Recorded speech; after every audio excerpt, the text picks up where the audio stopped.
Welcome to this edition of the Norse Code. I'm Mike Lund, and we are at the Gordon Faber Sports Complex. If you look around right here, this is where Portland State softball is going to play this season. They have a new home.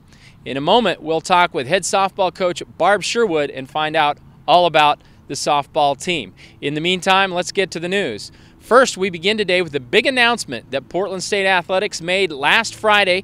The funding to begin the Viking Pavilion project is now in.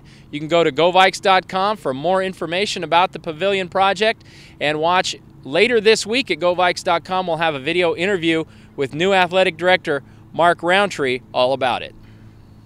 The men's basketball team completed its season last week. The Vikings lost in the Big Sky Conference tournament to third-seeded Sacramento State 70-60. Senior guard Gary Winston had a career-high 26 points in his final game as a Viking. Portland State ends the season at 15-14, their second straight winning year and third in the last 4 seasons. Moving on to men's tennis, the men's tennis team fell to defending champion Weber State on the road last Saturday. That trip to Ogden wrapped up a long conference road trip for the Vikings. They now take a break from conference play for a few weeks. Next week, they will be in Las Vegas playing 3 non-conference matches, and then they return home to host Eastern Washington on April 3rd. The Viking women's tennis team lost on the road last week 4-3 at the University of North Dakota. Sienna Perry, Sabina Elena Preda, and Tracy Dong all picked up singles victories for the Vikings. Like the men's team, the women's tennis team will not be at home for a couple of weeks until they host Eastern Washington on April 4th. You can follow both tennis teams on govikes.com for updates as they continue their road trips through Big Sky play. The Portland State women's softball team wrapped up its non-conference tournament play last weekend in Reno, Nevada at the Wolfpack Classic.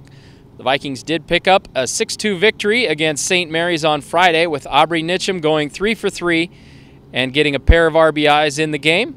Portland State now turns its attention to conference play, which will begin right here at the Gordon Faber Complex against Southern Utah this weekend. Saturday games at 1 and 3 and Sunday at noon. And in just a moment, we'll talk with head coach Barb Sherwood.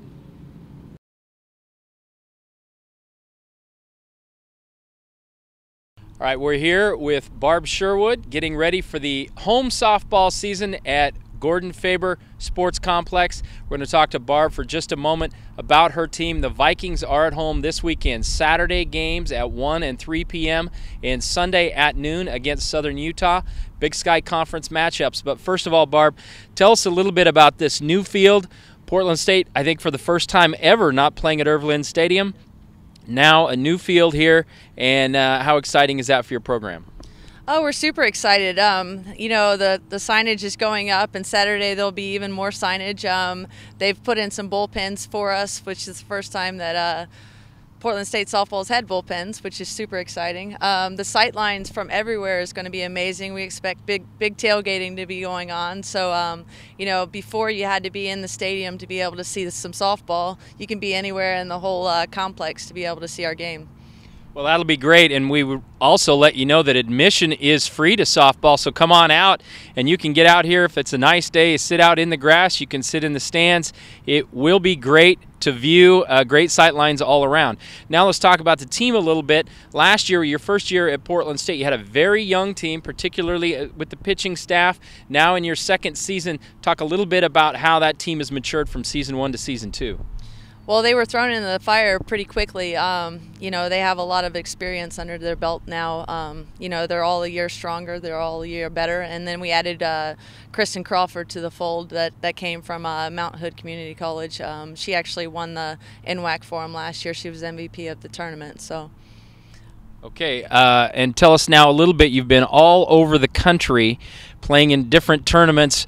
You have to chase the sun when you come from Oregon. So you've been chasing the sun, playing in a lot of tournaments.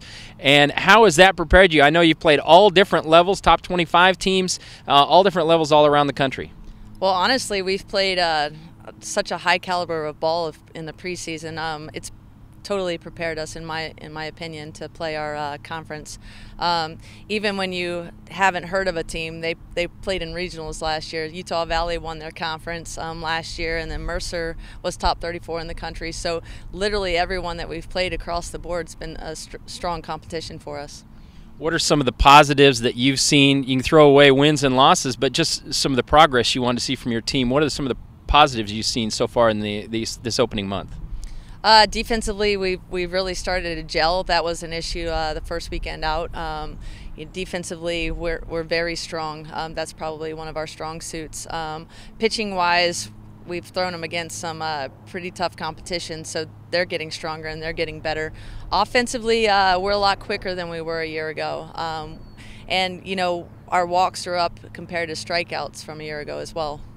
Well, I'm told on-base percentage is life when it comes to playing baseball and softball. So you get those runners on, and you get runs across the plate. Okay, now the fans are going to come out here this weekend. What are they going to see in terms of your team's style of play? Maybe some new players, some players who you think are maybe becoming your star players.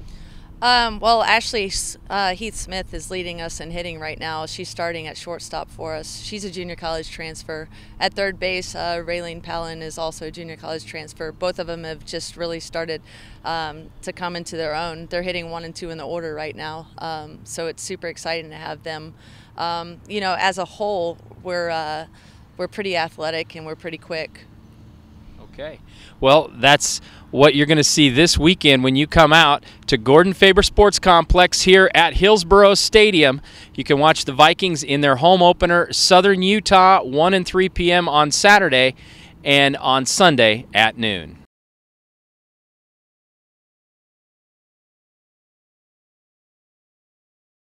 And remember, Sunday will be Ovarian Cancer Awareness Day here at the stadium as you watch the Vikings play.